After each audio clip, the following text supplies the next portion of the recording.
नमस्कार साथियों, मेरा नाम है एहसन भारती और आपका स्वागत है सानवी जीएस चैनल के नए वीडियो में। आज है 9 फरवरी 2025। हम लोग 9 फरवरी 2025 से जितने भी करंट अफेयर्स के महत्वपूर्ण क्वेश्चन बन सकते हैं उस सभी पर डिस्कस करेंगे। पीडीएफ आप हमारे टेलीग्राम चैनल से डाउनलोड कर सकते हैं, जिसका लिंक मैंने इस वीडियो के डिस्क्रिप्शन बॉक्स में दे दिया है। तो आप इस लिंक पर जाकर टेलीग्राम चैनल ज्वाइन कर सकते हैं। चलिए शुरुआत करते हैं हम लोग पहले क्वेश्चन से। पहला क्वेश्चन है, किस गांव को गुजरात का पहला जैव विविधता विरासत स्थल घोषित किया गया है? तो गुनेरी गांव को जो है गुजरात का पहला जैव विविधता विरासत स्थल घोषित किया गया है। तो गुनेरी गांव जो है किस जिले के अंतर्गत आता है? तो गुनेरी गांव कच्छ जिले के अंतर्गत आता है। और कच्छ जो है किस राज्य का जिला है? तो कच्छ जो है आपको गुजरात राज्य का जिला है। तो कच्छ जिले के गुनेरी गांव को अपने दुर्लभ अंतर्देशीय मैंग्रोव पारिस्थितिकी तंत्र की रक्षा के लिए गुजरात के पहले जैव विविधता विरासत स्थल के रूप में नामित किया गया है। मैंग्रोव क्या होता है? तो आइए मैंग्रोव के बारे में हम लोग बात कर लेते हैं। तो मैंग्रोव जो है एक विशेष प्रकार का वृक्ष और झाड़ियां होती है। तो मैंग्रोव क्या है? यह एक विशेष प्रकार का वृक्ष और झाड़ियां होते हैं जो खारे पानी, दलदली भूमि और समुद्री तटीय क्षेत्रों में पाए जाते हैं। यह जो है मैंग्रोव कहां पर पाए जाते हैं? ये खारे पानी, दलदली भूमि और समुद्री तटीय क्षेत्रों में पाए जाते हैं। इनके विकास के लिए सर्वाधिक उपयुक्त जो होते हैं मीठे और खारे पानी का मिलन क्षेत्र होता है, जैसे नदी का डेल्टा क्षेत्र। ठीक है, तो यह जो है मीठे और खारे पानी के बीच का एक तरह से क्षेत्र होता है, जिसको कि नदी का डेल्टा क्षेत्र कह सकते हैं। मैंग्रोव की जड़ें जो है पानी के ऊपर और नीचे दोनों फैली होती है। उन्हें ऑक्सीजन लेने में और मिट्टी को स्थिर करने में मदद करती है। तो इसकी जो जड़ें होती है कहां पर होती है? तो इसकी जड़ें पानी के ऊपर भी होती है और नीचे दोनों तरफ फैली होती है। और यह जो ऊपर में होती है उन्हें ऑक्सीजन लेने और नीचे जो होती है मिट्टी को स्थिर करने में मदद करती है। ये जो आप वृक्ष देख रहे हैं इसी को मैंग्रोव वन कहा जाता है। और मैंग्रोव वन को ध्यान से यदि आप देखते हैं तो इसमें आपको जड़ें जो है पानी से ऊपर दिखाई पड़ रही है। ठीक है, जड़ जो है आपको पानी से ऊपर दिखाई पड़ रही है। तो सबसे पहले मैंग्रोव वन पाई कहां जाती है? तो यह आपको समुद्र के तटीय भागों में पाई जाती है, जहां पर कि नदी और समुद्र का मिलन होता है। ठीक है, यहाँ पर आपको मैंग्रोव वन पाए जाते हैं। और मैंग्रोव वन का खासियत क्या है? तो इसका जो जड़ है आपको दो भागों में दिखाई पड़ता है। एक तो है आपको पानी के नीचे दिखाई पड़ता है, जो कि झाड़ियों को जो है मजबूती प्रदान करते हैं। और ऊपर की जड़ें जो है ये पानी के ऊपर की जड़ें इसको ऑक्सीजन लेने में सहायता प्रदान करती है। नेक्स्ट क्वेश्चन है, किस अंतरिक्ष यात्री ने सबसे लंबे समय तक अंतरिक्ष में चलने वाली महिला का नया रिकॉर्ड बनाया है? तो सुनीता विलियम्स ने। भारतीय मूल की अमेरिकी अंतरिक्ष यात्री सुनीता विलियम्स ने सबसे लंबे समय तक अंतरिक्ष में चलने का रिकॉर्ड बनाया है। उन्होंने 62 घंटे और 6 मिनट तक अंतरिक्ष में स्पेस वॉक किया था। इससे पहले जो है यह रिकॉर्ड पैगी विटसन के नाम था, जिन्होंने लगभग 60 घंटे तक स्पेस वॉक किया था। सुनीता विलियम्स जो है अमेरिकी अंतरिक्ष एजेंसी नासा की अंतरिक्ष यात्री हैं। ये जो आप तस्वीर देख रहे हैं यही है सुनीता विलियम्स, और इन्होंने अंतरिक्ष में सबसे लंबे समय तक स्पेस वॉक किया है। और वीडियो में आगे बढ़ने से पहले आपसे एक छोटी सी रिक्वेस्ट है, जो कि है इस वीडियो को लाइक और चैनल को सब्सक्राइब करने की, और बेल आइकन को प्रेस करके ऑल कर दे, जिससे होगा कि आपके पास प्रत्येक दिन करंट अफेयर्स मिलता रहे। नेक्स्ट क्वेश्चन है, उच्च रक्तचाप हृदय संबंधी बीमारियों के जोखिम को कम करने के लिए विश्व स्वास्थ्य संगठन द्वारा अनुशंसित दैनिक सोडियम सेवन का लक्ष्य क्या है? तो 2 ग्राम है। पहले ये जो है आपको 5 ग्राम हुआ करता था।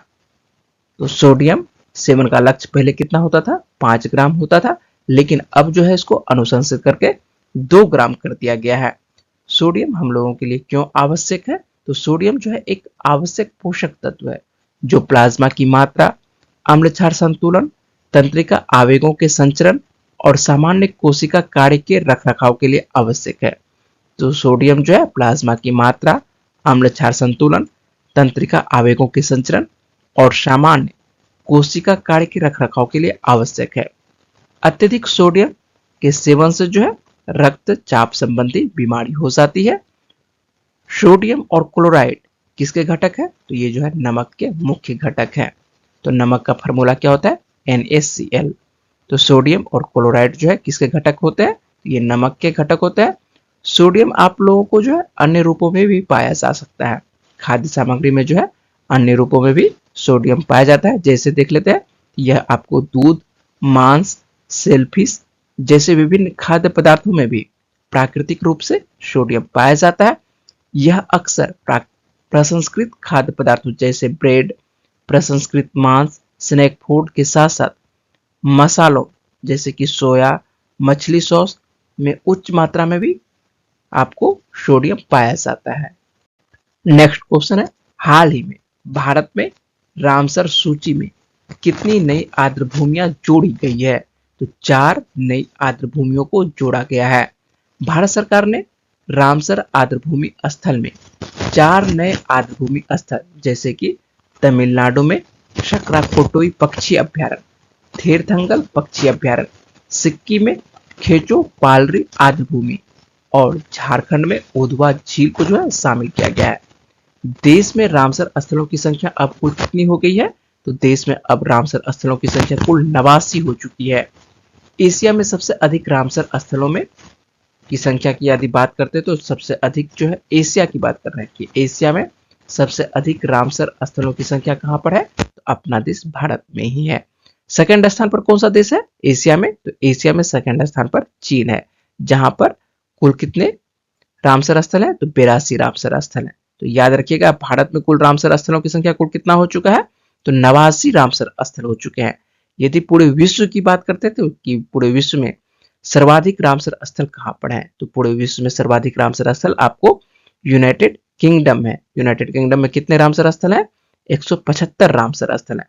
दूसरे स्थान पर मैक्सिको आता है और मैक्सिको में 142 रामसर स्थल है। और तीसरे स्थान पर अपना देश भारत ही है और भारत में जो है कुल कितने रामसर स्थल है? तो 89 रामसर स्थल है।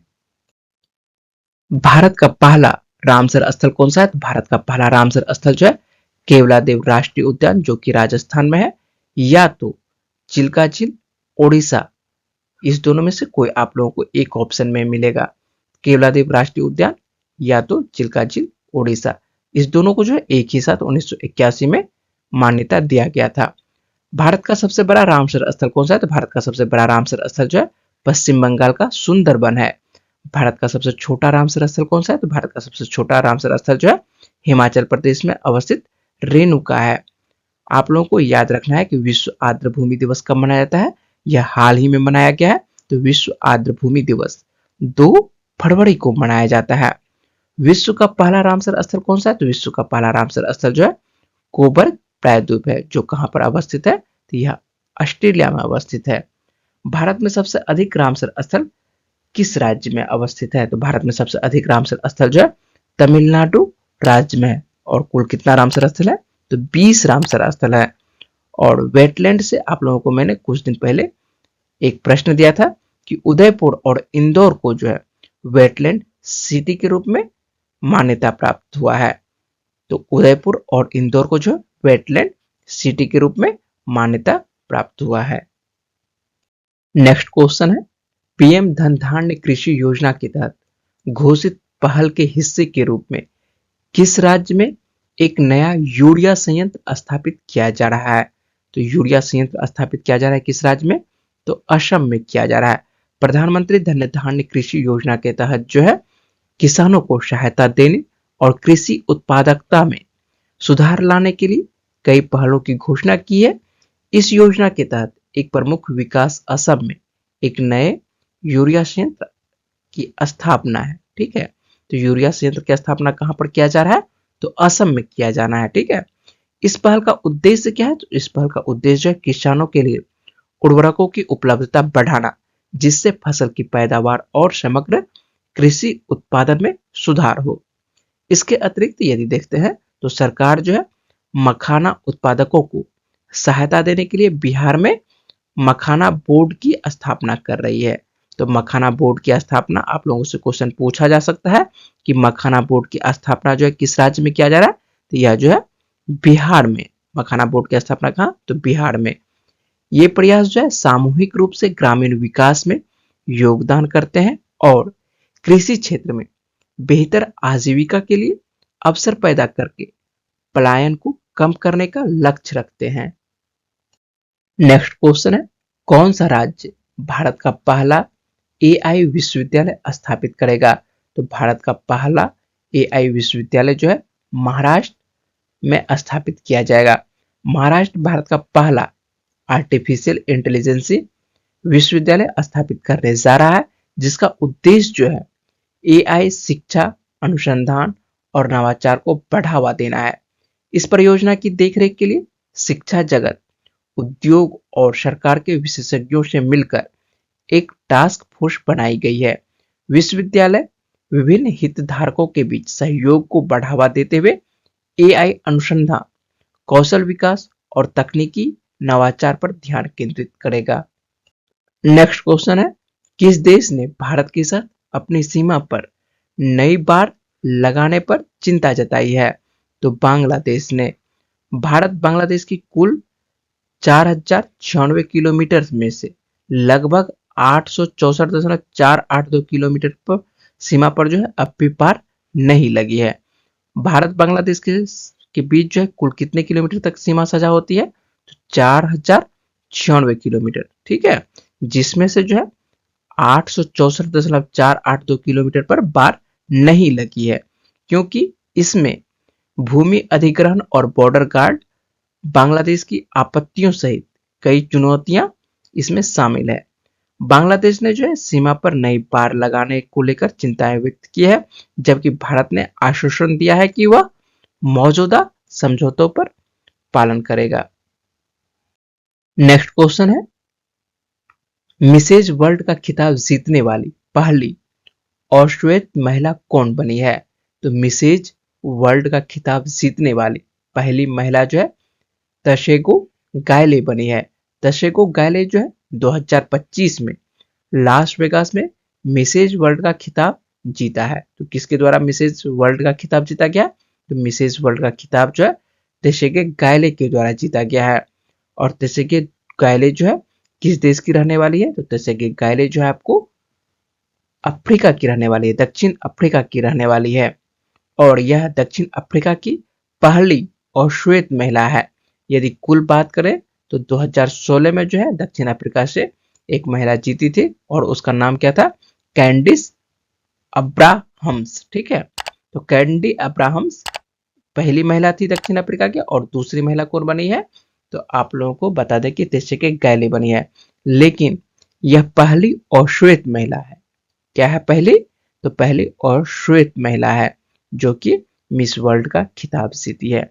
तशेगे गायले मिस वर्ल्ड के 40 साल बाद पहली और श्वेत महिला विजेता बनी है, ठीक है। और नाम आता है दक्षिण अफ्रीका का। तो हम लोग दक्षिण अफ्रीका के बारे में जान लेते हैं। तो दक्षिण अफ्रीका की राजधानी क्या है? तो दक्षिण अफ्रीका की 3 राजधानियां हैं।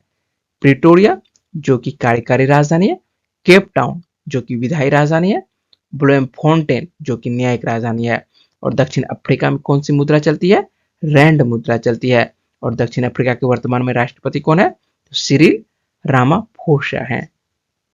ये जो आप तस्वीर देख रहे हैं ये है मिसेज वर्ल्ड 2025 तशेगे गायले की तस्वीर।